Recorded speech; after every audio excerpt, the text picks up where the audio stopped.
Aramubaza ati, "Ese urashaka gukira?"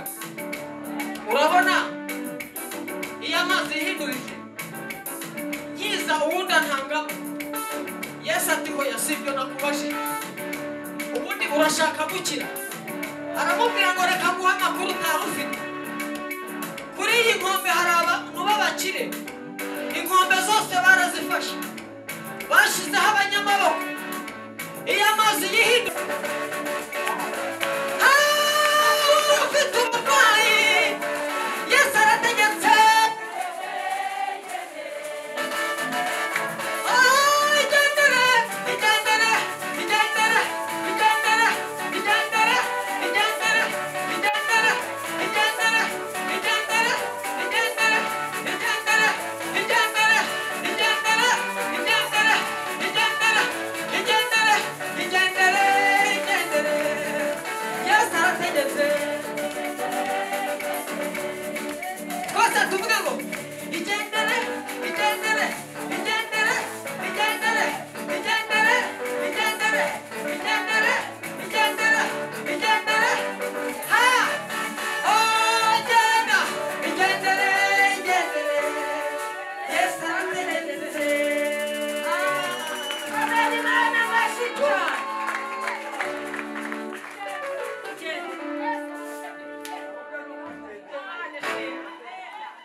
kavuga ngo igendere